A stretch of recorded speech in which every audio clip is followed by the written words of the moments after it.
Hello my friends, welcome back to the channel. Welcome back to my Gig-Olos and Gigolettes. It's me, Gio. Y'all know who the fuck it is. Alrighty. I want to talk about that really scary move I did the other day. The one that I was stressed out. I mentioned it was moving antique furniture. Like I said, I didn't get the total rundown of the guy's business, but more or less something that has to do with picking up, transporting antiques. I'm assuming he gets a cut of the profits. I don't really know.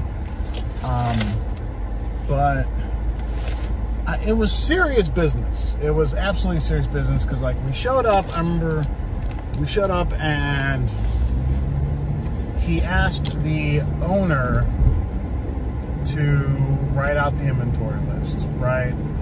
He said, he gave the guy a list. He's like, here, he's like, check off everything that we're picking up and please double check it. And the guy's like, yeah. And it didn't seem like it was the first time of the owner of the furniture. It didn't seem like the first time we had to do this.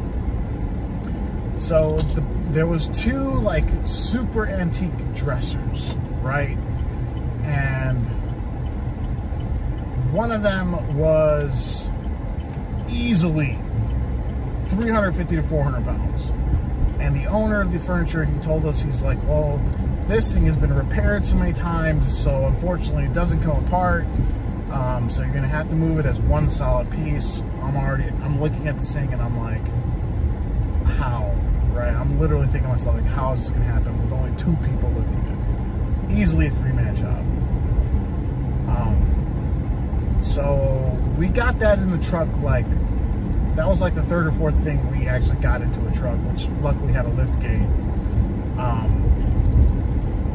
And the rest was mostly easy. It was just like, had to wrap all the furniture in blankets, and it was an ordeal, right? But I remember thinking to myself, like, the entire time I'm looking at these old antique furniture pieces, and the one that I was most worried about, I asked the owner, how old is this thing? And he said it was probably built in the 1860s. So I remember as we're moving it out of the house into the truck, I'm just imagining losing grip of this 300 to 400 pound dresser that's 160 years old and it breaking into a dozen pieces on me. That's all that's going through my brain. And I'm like, once that happens, I'm going to get shit review. And then when I get the shit review, I'm not going to get booked for tasks anymore. So I'm like, I'm not an anxious person, but I felt the anxiety. I felt the pressure the entire time I got my hands on this dresser. It was bad. I was just like, luckily everything went well. Like I said, that was the guy that said he would consider me for future work when he's back in town, which was awesome. Like I said, I'm not gonna say no to future work. But then today, the person that hired me, he left a review. So we're gonna take a look at that right now.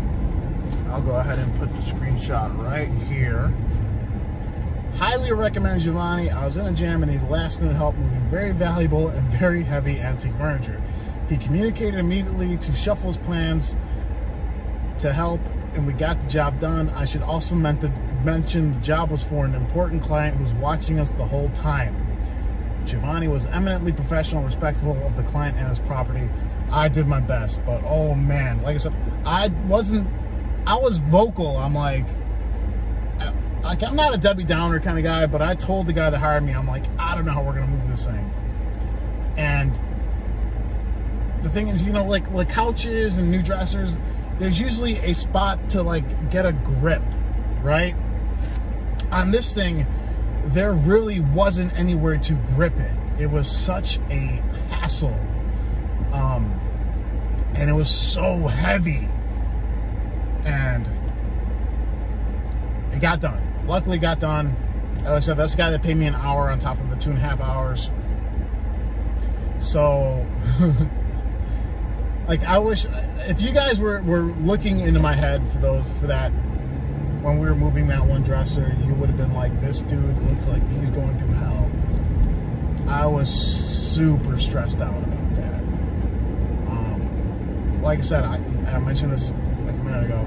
I'm literally imagining this thing breaking and then completely murdering future tasks for me.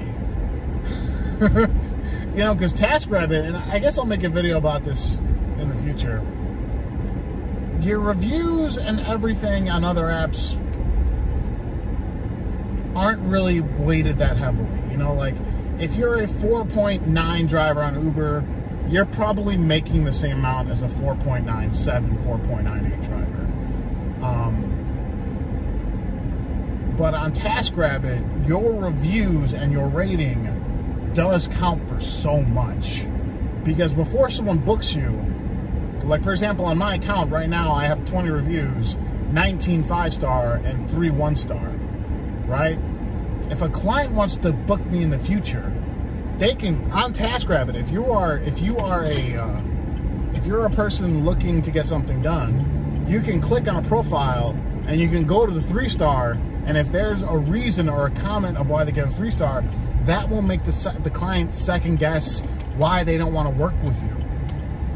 You know, and if that review was 1 star and it said Giovanni broke a 120-year-old or 160-year-old dresser when I told him to be careful, never work with him, a lot of clients are gonna be like, yeah, I'm not working with him. But now, hopefully, with someone's booking a movie gig, they're gonna see that, they'll be like, okay, looks like Giovanni is top notch. I really should put, just please put Gio. I don't like reading my own name. It's weird. So yeah. All right, that was just a quick little insight into the most stressful TaskRabbit gig I've had to do so far. And I'll go into my rates. I did bump my rates again, and I am getting booked. But I'll go into more. There's definitely a sweet science to rates, and like, to me right now, it's just like, in my opinion, it's just like Turo. It's really the happy medium, right? And like I said, I'll go in more detail about this in the future. You really got to find the happy medium between what you think you're worth, but also if you charge too much, you're not going to get booked. Your bookings are going to be few and far between. And there's so many taskers, at least in Chicago, that are charging stupid amounts of money. Well, I can't even believe it. So, yeah.